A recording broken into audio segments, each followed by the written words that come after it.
Hello everyone, and welcome to another episode of my Torbjorn map guides. Today we're on Eichenwalde, which has been requested by many people. I'm here with Josh once again. And we'll just start straight away on the first point. Throughout this video, I'll have a couple of aerial images showing these spots in a bit more detail, so you can have a look more closely at all the ranges and stuff. If you want to have a look at an album of these pictures, there'll be a link in the description below, so you can go and check that out if you want to have a closer look in your own time. So on this first point, it's very important that you try and keep this archway locked down as much as possible. We found that if you manage to place a turret on this tank here, and kind of sit it behind a little bit like this, you can actually get a tiny little bit of coverage out of it. It's not much, but it is a small bit of coverage, and the turret is very well hidden. So this is more of an annoyance spot really, because people, when they try to peek out, they're going to get shot at. However, it won't cover anything on this left side, or right side, depending which way you're facing. However, it's almost impossible to hit because it's so well hidden. If I turn off my HUD there, you can barely see it, and even if you do know that it's there, it's still going to be difficult to shoot. However, once the other team catches onto it and they start to realize that they can shoot it just from here, it's going to be gone pretty quickly. Next up, as people start running onto the point, placing a turret in the church is going to kill two birds with one stone. You're going to cover each entranceway onto the point, this right side and this left side. It is important to note, however, that if there's a Junkrat on their team, or somebody with a splash damage attack like Zaya as well, they could easily take out this turret by just shooting at the walls behind it, because this is quite an easy turret to peek. I suggest placing this turret and getting it built up as they start to break through your defences. Don't try and place it here while they're all running through already and they're keeping pressure on the point, because you're not going to be able to get it built up in time, and you'll probably end up dying in the process. But if you can get it set up, you might be able to snag a couple of kills with it while doing a fair bit of harassment. So if you still have time to set up some turrets as they start to push onto this first point, you can place a turret on these stairs here. Now, you've got to try and find the golden sweet spot. Place it too high up and it'll be very visible, but place it too down low and it won't be able to hit anything at all. So right here seems to be a very good spot to place it. So as Josh demonstrates, it should cover most of the point, as well as into that little building over there. But not all the way, so if somebody catches on, they could peek at it from there. It'll also cover up here, and I know that a lot of Genjis like to run up there and flank around by jumping onto the point behind, so you've at least got a little bit of cover there. It'll cover most of the point while remaining fairly well hidden, and it's a good spot to use all around. However, do be warned that it's prone to being flanked from this side here, because somebody can stand here and shoot at it, and if it's occupied with other people on the point, it's going to be gone pretty quickly. So these next two spots are nothing new, I'm sure you've seen them used in a bunch of games. The first spot is on the corner here, and the other spot is just this spot here.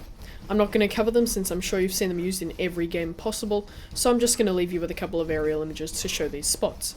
While they play, we're going to set up at the next point, and I'll see you there.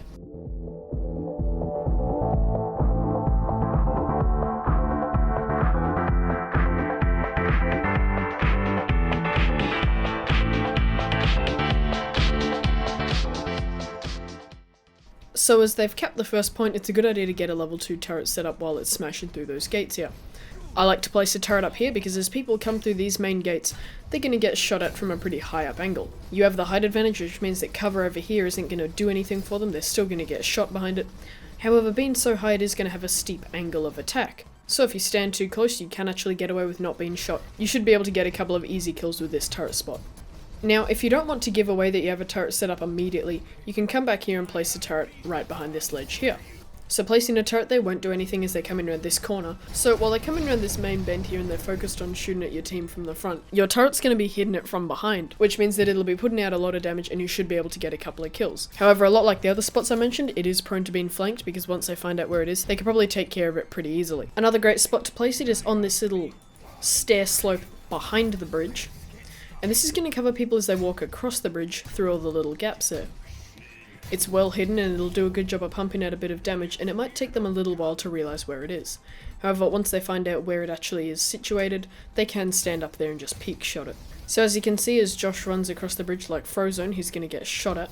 Mainly in this middle section though. It's not going to do much damage to here, but it will get a couple of chip shots. Once again, there'll be a couple of aerial images up on the screen. Have a look at those while we get on to the last point.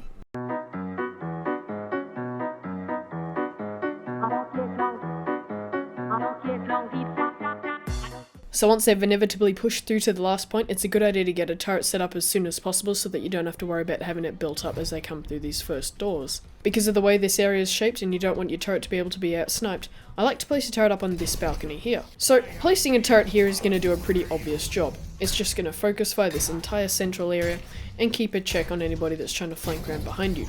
I like placing it here because it means that you can run around giving armor to people and shooting at people while your turret does the work by covering the final point if it needs to. This means that it's more of a backup turret, but if they start coming around this corner, it's going to be pumping out a lot of damage to the enemy team. Now unfortunately, this is the only good turret spot that we could find that didn't require me to get to on the final point. I'll have an aerial image up on the screen while this plays, and we're going to jump into all the maze spots. So, the first of the maze spots is getting somebody to place a wall underneath you, underneath this ledge here. And from here you really have two options. You can place a turret up here. It's hard to reach because it's so short. And you can shoddily build it up by jumping and hitting it. And this will cover a pretty sharp angle. It'll cover people coming out these doors and all the way down to here. However, they can stand at a certain point and peek your turret because it only has a limited neck craning distance. So while it can be destroyed, it's also a very powerful spot because it covers this entire area here while staying with a height advantage. You could also place a turret in this little dip here right next to the dead robot. This spot will cover the next segment of this push here, up the ramp and over here, and anybody coming up on the castle there and across the bridge. But it's also useful to try that one out if you can guarantee yourself that you'll be able to get that one built up. So on the final point, a really great maze spot is on these chandeliers here. I know, I bet you didn't think they had a hitbox, but if you get a meter boost up, you can jump onto here. You can also get up from that platform there. And if you place a turret in the center, that's the only place it'll actually fit, it will actually shoot at people as they go underneath. Well, not completely. As Josh runs around, you'll see that it covers all the areas that you'd expect it to cover. However, it is actually blocked off by these metal bars here. But if Josh keeps running under, you can see that there are bits where it can still reach. It can, however, be shot at from underneath, so it's kind of spotty as to where it can reach, and sometimes you will get it just bugging out like this.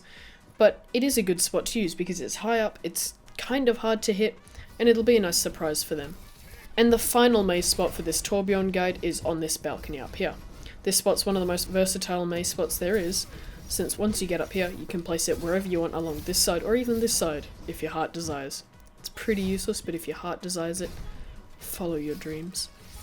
You can place a turret down here and you can just leave it to do its thing, because it's going to do a lot of work, damaging the enemies as they come around the corner, and it is in a hard to reach place. You'll need a movement ability to get close to it, and it's going to shoot at people all the way through there and up on there.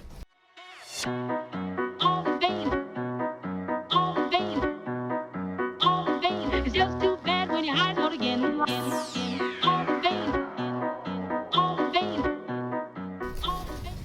And that concludes this tourbillon guide. We hope you enjoyed it. If you did enjoy it, give it a thumbs up and subscribe if you haven't already.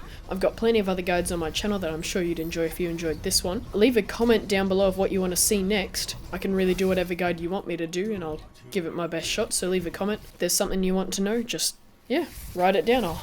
Why is Josh such a sexy piece? So, thank you all for watching, and I'll probably see you again next week when my next guide comes out. See ya!